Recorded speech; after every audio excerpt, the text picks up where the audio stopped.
बहुत स्वागत है आप सभी का। आप देख रहे हैं न्यूज 18 बिहार झारखंड। मैं हूं आपके साथ जया मिश्रा। बुलेटिन की शुरुआत बड़ी खबर के साथ करने जा रहे हैं। राजभवन पहुंचे नीतीश कुमार, राज्यपाल को इस्तीफा सौंपेंगे, सरकार बनाने का प्रस्ताव रखेंगे। देखिए, एनडीए के विधायक दल के नेता का चुनाव होने के बाद अब ये प्रक्रिया आगे बढ़ रही है। राजभवन नीतीश कुमार पहुंच चुके हैं, जहां पर राज्यपाल को इस्तीफा सौंपेंगे। इसके साथ ही सरकार बनाने का प्रस्ताव रखेंगे। शपथ ग्रहण का कल कार्यक्रम है और उससे पहले तमाम प्रक्रियाएं पूरी हो रही हैं। तस्वीरें उस वक्त की आप देख रहे थे जब राज्यपाल के पास पहुंच रहे हैं नीतीश कुमार। उस वक्त की तस्वीरें दिखा रहे शैलेंद्र हमारे साथ जुड़ चुके हैं। शैलेंद्र, राज्य भवन पहुंचा गया है, राज्यपाल को इस्तीफा सौंपने के बाद सरकार बनाने का प्रस्ताव रखा जाएगा।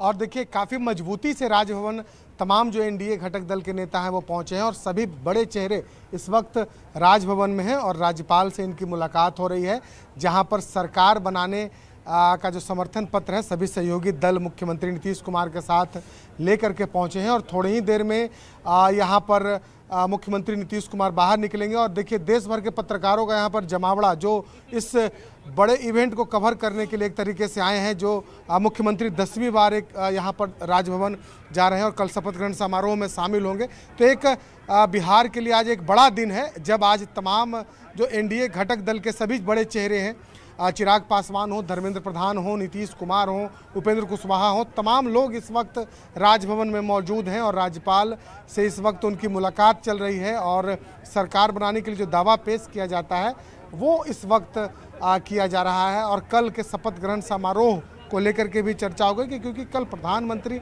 नरेंद्र मोदी पहुंचने वाले हैं।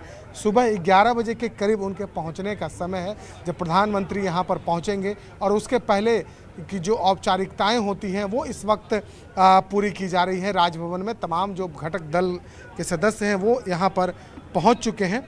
और देखिए, राजभवन पहुंचने के पहले जो बैठक हुई थी, विधानमंडल दल की बैठक, उस बैठक में सभी घटक दल के बड़े चेहरे ने, उपेंद्र कुशवाहा हो, जीतन राम मांझी हो, चिराग पासवान हो, तमाम लोगों ने काफ़ी मजबूती और गर्मजोशी के साथ नीतीश कुमार के नाम का समर्थन किया और कहा कि अगले 5 सालों में हमें और भी मजबूती से काम करना है।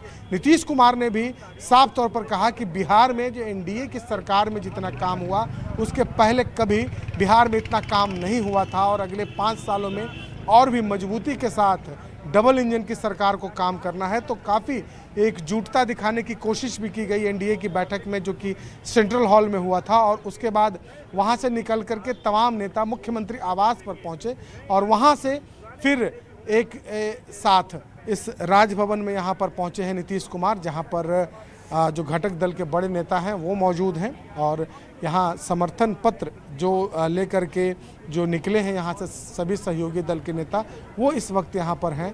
और थोड़ी ही देर के बाद यहाँ से नीतीश कुमार का काफिला और नेताओं का काफिला निकलेगा। इसके बाद कहीं ना कहीं लोगों का जो फोकस होगा इस बात पर होगा कि कौन कौन चेहरे नीतीश मंत्रिमंडल में शामिल होंगे और कौन कौन से चेहरे कल शपथ ग्रहण समारोह में जाएंगे और शपथ लेंगे। यदि माना जाए तो यदि हम जदयू की बात कर लें तो जो पुराने चेहरे हैं जदयू में ज़्यादातर वो चेहरे दिखेंगे।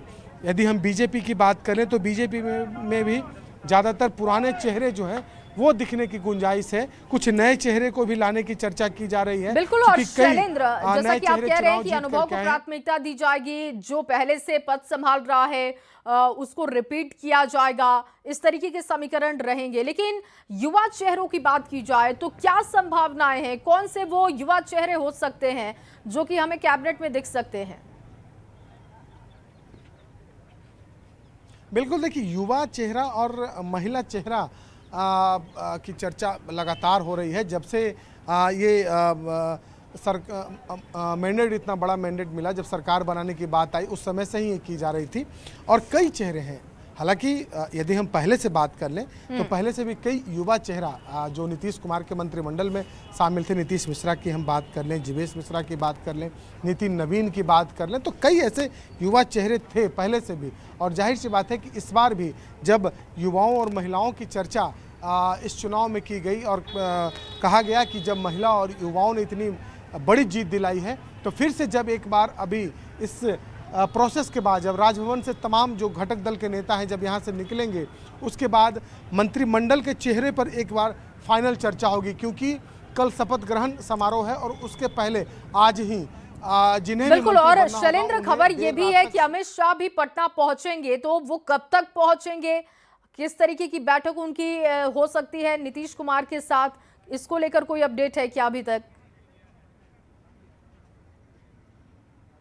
देखिए 8 बजे के करीब में अमित शाह पटना पहुंचेंगे और माना जा रहा है कि होटल मौर्या में जब वो रुकेंगे तो वहीं पर भाजपा और अन्य जो घटक दल के नेता हैं उनसे उनकी मुलाकात हो सकती है।